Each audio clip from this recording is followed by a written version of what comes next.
everybody, it's Tracy. I'm coming at you with my 13-month post-op VSG update.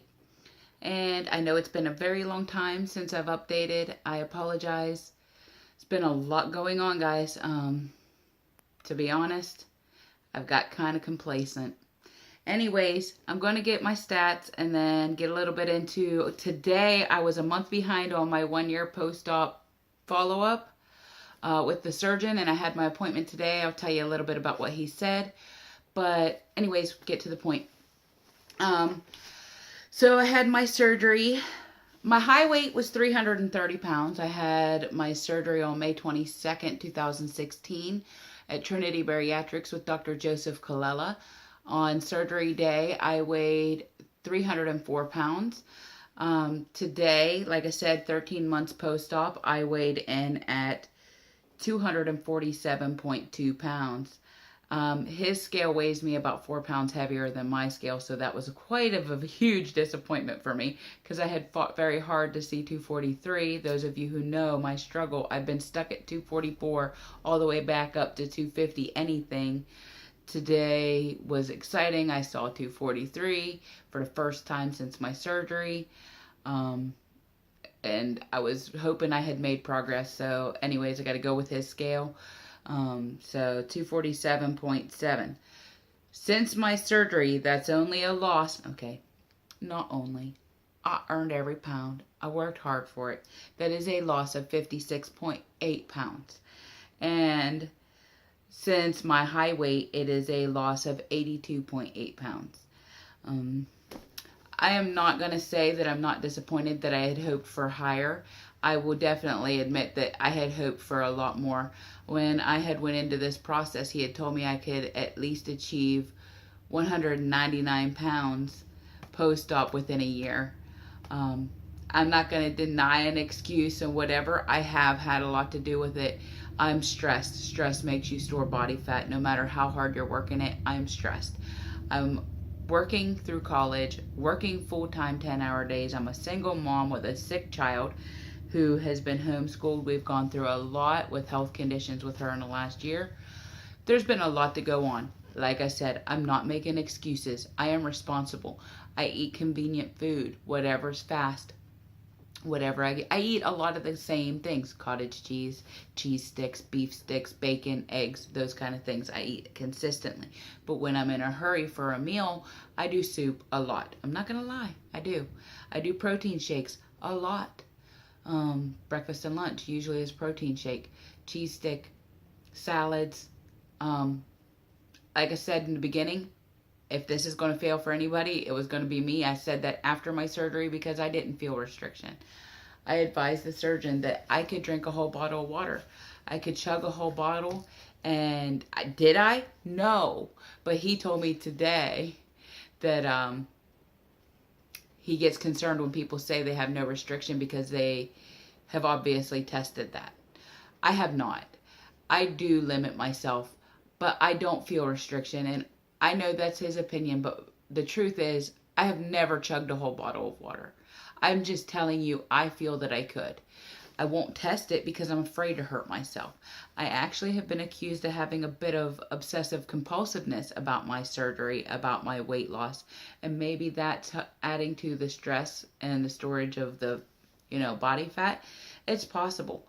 I will say that I have lost 78 inches entirety over my entire body. That is exciting.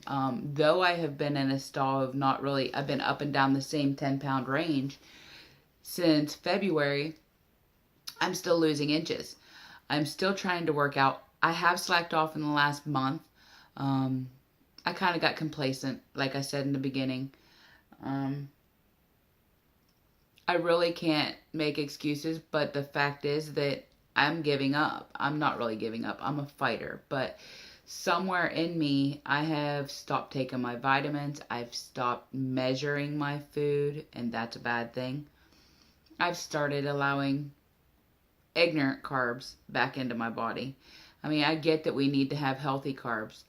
I've tried keto, and I know a lot of people say it's normal to feel lightheaded when you first start keto, but I had gestational diabetes when I was pregnant for both of my children, and I would actually full on pass out. I would go what they call whiteout blind. I couldn't see anything. It would all go white, and that was with my gestational diabetes. And I get the shakes. I mean, shakes bad. And when I went full keto just for 1 week, every day in the middle of the day, I noticed that. So I was feeling the urge, and okay, maybe I need to get past that point. But I am afraid that I'm going to pass out while I'm driving because I experienced that before. So I have always then went and, I don't do sugar. Sugar makes me sick. But I'm not going to lie, in the last 13 months, I've had cake 3 times. Real cake. For my birthday, right after my surgery. In May, I had my surgery. My birthday was in November. My coworkers bought me cupcakes. Every time I ate a cupcake, I gained a pound. So I will honestly say that there have been a few times that I've ate cake along the way, but actually full on ate cake, frosting and all, 3 times. I try very hard to not do sugars because, like I said, my body doesn't tolerate them well anyway, so I really don't like sugar like I used to. But I would do like a Hershey's Kiss on those days when I was feeling my sugar plummet. And I know that one Hershey Kiss just took me out of ketosis. So anyways, I'm finding that I need to figure out what I can do better in regards to doing keto. But that's not the diet my surgeon recommended anyways.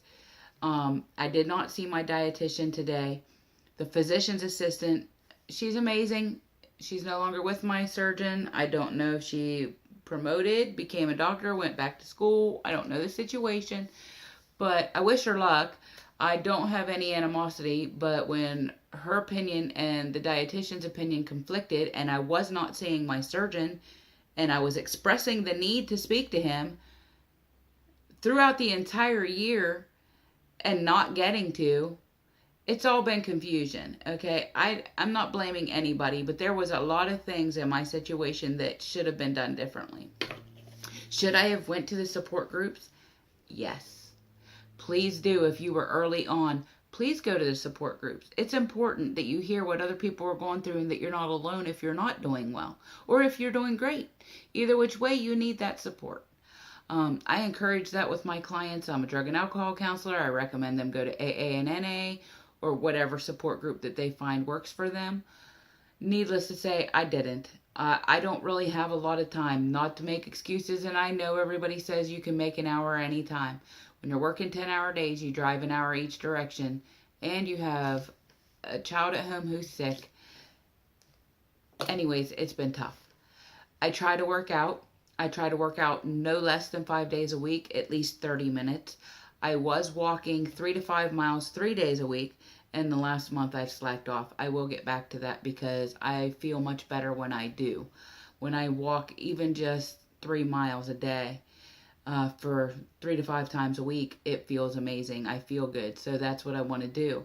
My surgeon advised me that he wants me to go back to not the soft foods. He told me that I need to quit drinking my calories. So I take protein shake at breakfast, protein shake at lunch, and I do soup a lot. We do soup in my home. We like soup, so it's convenient and it's easy. And I do cottage cheese a lot. And he said that's bad, and I get it. Okay, I get it's fatty. I add a tablespoon of cottage cheese to salad so I use less dressing. I don't feel that's bad, but okay, maybe if I'm doing it several times a day, I get it. He says that no matter how consistent I think I'm being with tracking my food, I'm probably taking in more calories than I'm actually tracking. So he said probably 500 calories more, which is extreme, but okay. He also wrote a book and talked about his book a little bit. So I bought his book. I'm going to read his book and see if that helps me. I'm going to try everything in my power to get my butt back on track. But he said that I need to eat my calories and drink my water, get back on my vitamins, and pretty much make sure I'm working out.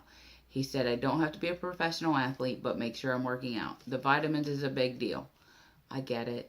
I do. I'm bruising all over, so I know that I need the vitamins. I was going to do a skin flick today, guys, but I'm probably not going to do that. Those of you who have me on Instagram, I'm going to post a side-by-side, my beginning picture and this dress that I have on today. It's the same dress, and I took the picture before my surgery appointment, my surgeon's appointment this morning. Sorry, guys. My eyes are itching. But, so anyways, I'm going to post that side-by-side on Instagram. I'm not great at posting pictures in these videos and editing, so you see what you get. So anyways, my surgeon said protein the size of my fist, and my sides, vegetables and fruit, half of my fist. So whatever that would be, you know. So he said to go by that and to eat 5 meals a day. That's what I need to get back to. I need to quit eating my protein and, quit drinking my protein and eat it instead. So I'm going to attempt this. He wants to see me in 3 months. He's going to work with me on the billing because I no longer have, I'll admit it, I was on Medicaid when I first started this process, and my insurance, Blue Cross Blue Shield, doesn't cover bariatric, my version of it. Yours may, mine didn't. So, and my insurance company is now switching from Anthem to Aetna, and starting July 1st. So, and it also does not cover anything to do with bariatric. I have a huge astronomical deductible. So he's willing to work with me on the payments and bill me. He wants to see me in 3 months. I did, like I said, I bought his book. I will do a review on that after I get it, and I will show it to you guys. And, you know, like I said, my surgeon's not a bad guy. It wasn't his fault. He did my surgery. There are days I feel great restriction. There are days I don't. Everybody says that they go through that. He said I should feel restriction every day. And if not, then I need to quit testing it, because that means I'm probably pushing it. I don't know. I have had problems since day one. Go back and watch my first couple weeks of videos. You can honestly see when my, when my weight slacked off because the swelling went down. I said from then on, I have not tried to do self-fulfilling prophecy. To be honest, guys, I'm obsessed. I'm obsessed with everything I put in my mouth. Still, I can't get off the scale. I know they've told me to stay off the scale every day. I know there's more than scale victories. I know I've gone down in sizes.